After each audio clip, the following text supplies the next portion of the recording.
The purpose-built racing track was financed and created by Hugh Locke King at a cost of £150,000 in 1907 after a visit to Italy. The Locke King family had accumulated wealth through a succession of marriage dowries composed mainly of local farmland and used some of their fields for the project. Whilst much of the original track has been removed, there is still a great deal of modern British history to discover here. Probably the best time to visit Brooklands is at the weekend and when the museum is holding an event, of which there are many throughout the year. These can be found on the Brooklands Museum website. The Weybridge Heritage Trail starts at the South Car Park at Weybridge Station. The South Car Park is opposite St George's Avenue. The walk from here to Brooklands is approximately 15 minutes, and the total walk around the track as well is an hour and a half. At the far end of the car park by Heath Bridge, we join the path that runs alongside the railway track, heading south past several houses and into Lonsdale Road.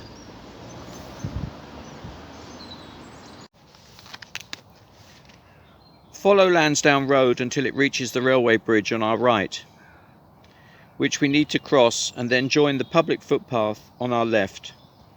The path leads us back under the arches into Brooklands. The Brooklands track was originally oval in shape and had two straights and banking at both ends, the members banking and the Byfleet banking. The banking could be up to 30 feet in height in some places.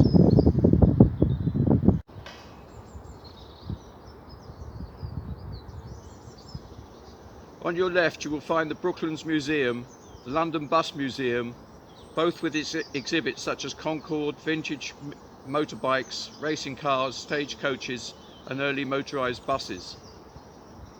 The Members Club and paddocks can also be seen in the museum grounds.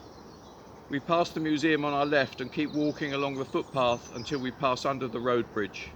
Having passed under the bridge, we take the path off to the left.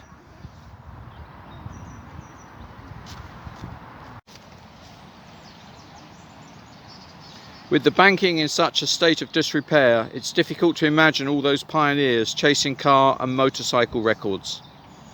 However, we follow the concrete Byfleet banking until we reach a car park and children's play area. On reaching the end of the embankment, there's a footpath to our right that will lead us through the children's play area and the car park. There you will find a plaque that gives a brief history of the heritage area, and from there we go on to the Disused Runway. The runway has been converted and is used as a skateboarding park and for lots of other innovative ideas. At the end of the runway we get to the aptly named Wellington Way, and through the trees you'll see the miniature Concorde, which used to be on the approach road to Heathrow Terminal 1. Out we turn left into Sopworth Drive and head to the original control tower. Aircraft were designed and assembled at Brooklands for both military and commercial purposes from before the First World War right up until 1972. Famous aircraft types included Hawker Hurricanes, Wellington Bombers and the Vickers Viscount. From here we walk back to the roundabout and follow Brooklands Drive towards Mercedes Benz World. And from Brooklands Drive we're able to get a really good view and close-up of the miniature Concorde that used to stand at the entrance to Heathrow Terminal 1. You will see Mercedes have developed a sales centre next to the museum with a permanent exhibition of modern racing cars, test tracks on which to drive their cars, and F1 simulators, including the skid pan which we see in front of us now.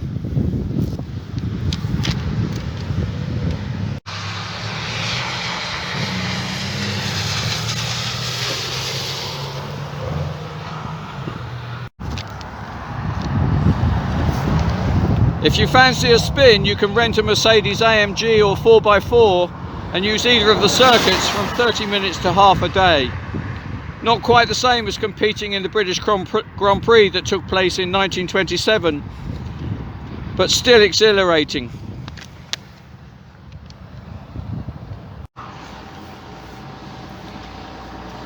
And you might even catch sight of a London bus taking you on a tour of Weybridge from the London Bus Museum. On exiting Mercedes Benz World, we turn right and follow the footpath around the rear of the building until we get to the footpath by the River Way that leads back to the station.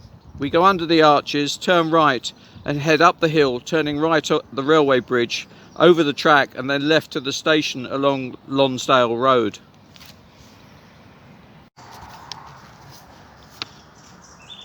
The Hand and Spear Hotel and Pub is behind the north car park at Weybridge Station.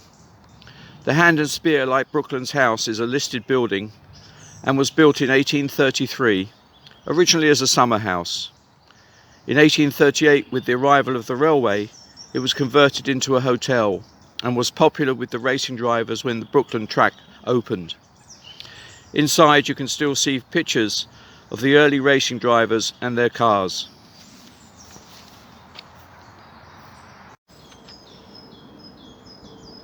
Follow the laneway from the hotel to find Brooklands House.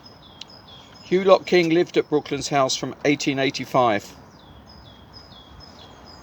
The listed house had been built in 1861 and is now in Queen Anne style. During World War I it was used as a hospital, and in recent years it has been converted to Brooklands College.